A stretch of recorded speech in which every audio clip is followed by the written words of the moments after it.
Hello there. Welcome to my walkthrough of Sniper Elite V2. This campaign will be played on the hardest difficulty, Sniper Elite difficulty. You should be noted that I am playing this on my Xbox One S. Despite that though, any strats or tips given will apply across any platform. So see here, these are the difficulties. I select Sniper Elite, and its first mission, very short mission, basically asks the prologue. Hitler's war machine, once unstoppable, was now on the retreat. The Allies in the west and Russia in the east were squeezing the tattered remnants of the Reich in a vice-like grip. Germany's last hope lay in their wonder weapons. The V2 rocket, a huge leap forward in the history of military technology. It was a weapon system to herald a new form of warfare. Inhuman. Faster than the speed of sound, it struck without warning. The Nazis launched over 3,000 rockets in a desperate attempt to reverse history. It was a terror weapon, pummeling Antwerp, Paris, and London. After the D-Day landings, their launch sites were overrun and pushed back out of range of England. But already, the Allies were looking to the future, to the next war. The Americans were gathering up the best of Germany's rocket scientists in the top-secret Operation Overcast.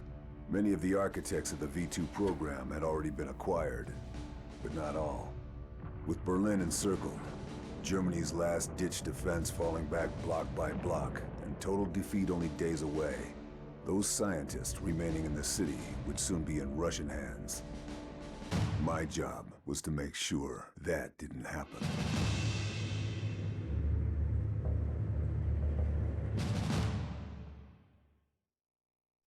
Major General Hans von Eisenberg was negotiating in secret for safe passage for his team. 5 of the V2 program's top men. He was meeting his Russian handler at the Brandenburg Gate. This was my chance to take him out before he could seal the deal. I was prepared, focused, confident. Little did I know, it would turn out to be the most difficult mission I'd ever undertaken. So this first mission goes by pretty quick, so I might not be able to explain everything, but I'll do my best.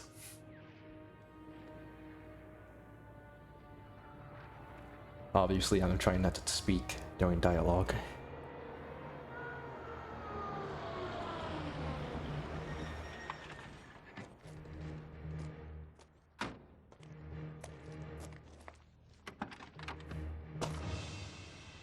Von Eisenberg was punctual and made no effort to hide his ugly face. Neither did his Russian contact.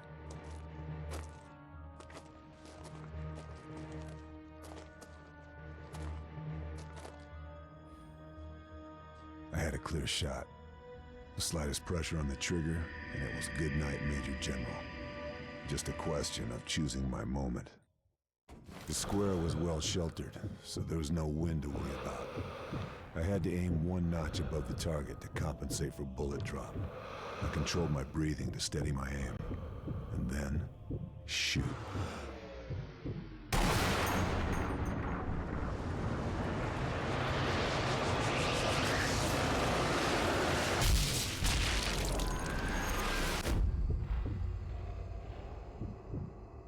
So after you shoot that first guy, you actually don't need to stay here and kill these other guys like I did. You can actually just move on.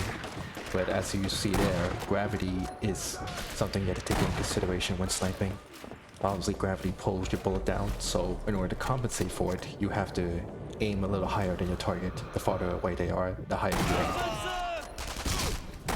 So there's 2 more guys here. Since they're a lot closer, I do not need to compensate as much. So if you pay attention to that last guy I shot, my crosshair was pretty much dead on his head because he wasn't very far away. In the future, wind will also play a factor, but we'll talk about that later. So approaching this checkpoint, that tank spawns, so we have to go this way and go prone. you have 3 weapons on you. You have your sniper rifle, your main weapon, an SMG, in this case my Thompson, and a pistol, my silenced robot. So what I like to do here is quickly run up here and destroy that vehicle by shooting the gas tank. On any gas tank you shoot, you always have to shoot at the like little red like hat. That's the only way to destroy it. So by destroying that vehicle, I give myself a bit of an advantage. So this is the first instance of close quarters combat. Typically you want to avoid close quarters combat because you're typically at a disadvantage. But when you do need to fight in close quarters, you should know how it works. So here, you see here, I'm not aiming down my scope here, even though I have my sniper rifle out. That's because with the controller I'm using, if you hold down the aim button, the left trigger down halfway instead of all the way, it's like an over-the-shoulder view, and it's very helpful if you're trying to shoot enemies with the sniper rifle close, because you have more control and you're not restricted by the scope. So here I'm looting corpses here. Looting corpses, I say it's back and forth on optional and necessary. You never know what you're gonna get from enemies' bodies. You can get ammo, you can get grenades, trip mines, landmines, dynamite, whatever. So I recommend when you get a chance to loot corpses. So as your attendee says here, there's a few more enemies in the opposite building on the 2nd floor. Whenever you're fighting enemies, because this is a over-the-shoulder third-person camera we have here, we can take advantage of that to see where they are. So you don't always have to put yourself in harm's way.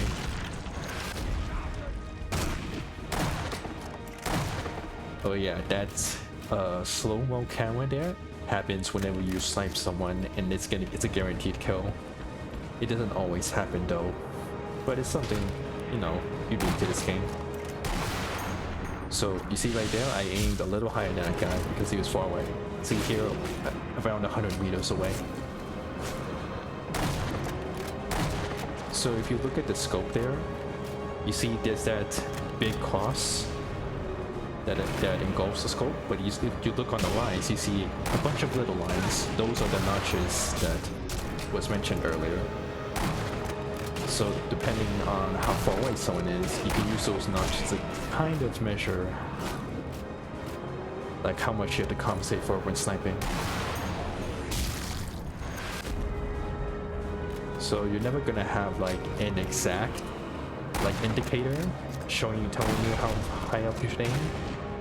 In lower difficulties, that will be something provided to you, but since we're playing on the hardest difficulty, we don't have that.